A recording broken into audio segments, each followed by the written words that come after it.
Rabbi Kaplan. How are you today? Good morning, Martin. I'm fine. Baruch Hashem. How are you today? Baruch Hashem, I'm fine too. This is good. It was pointed out to me that in the last Maimer, the last Hasidic discourse that the Rebbe shared with us before he fell ill, the Rebbe writes that the virtue, the extraordinary virtue of Mordechai HaTzadik, who is metaphorized in a very real way as Moshe Rabbeinu of his generation, was that he gathered Jewish people together in convocations of spiritual courage, faith, and pride during a time when doing so required mustering an added measure of commitment, devotion, and even sacrifice. And this was how Mordechai was able to galvanize the Jewish people in his time. And this is how we became worthy recipients of divine deliverance, of God's miraculous salvation. And we're seeing this happen, Martin, in real time. We are aware that things are not okay in the city of Toronto. We know that there have been horrible hate rallies and marches throughout Jewish neighborhoods. We know that anti-Semitism has become normalized.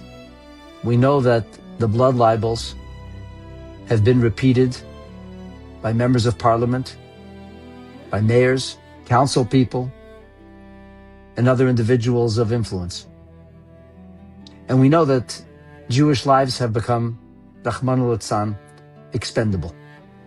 And yet, despite the fact that virtually every Jew attending a menorah lighting knows that there's a target on their back, people are coming out in droves. People are standing taller, prouder, and stronger. And that is something extraordinary. We're also seeing many, many non-Jewish allies join us at menorah lightings. I'm not talking only about the menorah lightings held at the residence of the leader of the opposition that I was privileged to be at, or at the OPP, at the Ontario Provincial Police Headquarters, where obviously everybody is safe. I'm talking about outdoor menorah lightings. I'm talking about in the public thoroughfare in the squares that are not well protected.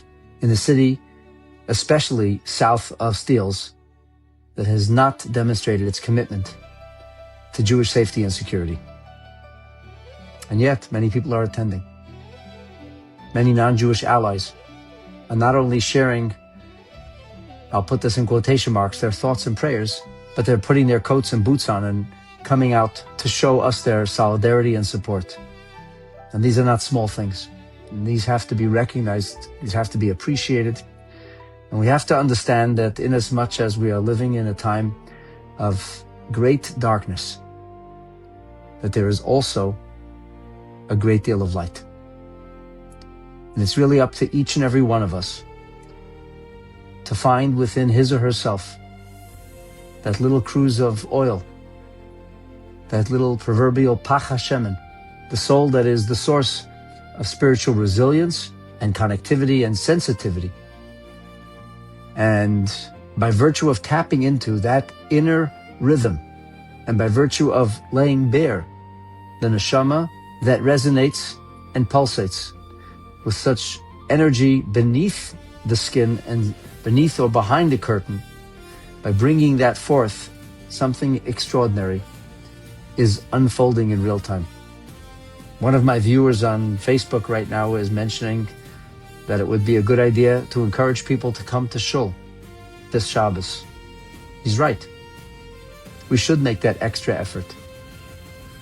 And I will continue to live with the hope and the optimism that despite the darkness, and there's so much of it, that Be'ezrat Hashem, the light that we are seeing, will dispel the darkness, will be contagious, that we will finally find the strength and courage to reject radical Islam, and all that it seeks to do in harm of Am Yisrael, that we will reject the blood libels that are being circulated about Israel, and that hopefully we will commit ourselves to performing mitzvot and to nurturing and strengthening our eternal bond with HaKadosh Baruch Hu, with Almighty God.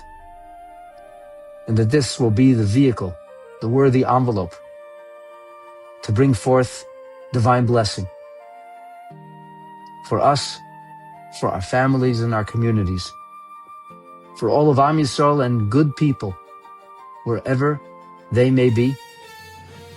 And hopefully, salvation arrives not only with a wave of normalcy and people waking up to realize how crazy our world has become, but that the wave continues to gather strength and that it becomes a tsunami of holiness with the coming of Mashiach in our time.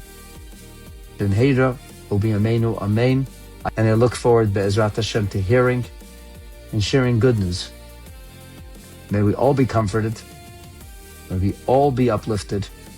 May we all fulfill our destiny and merit to welcome Mashiach in our time. B'mheira u'b'yameinu amen.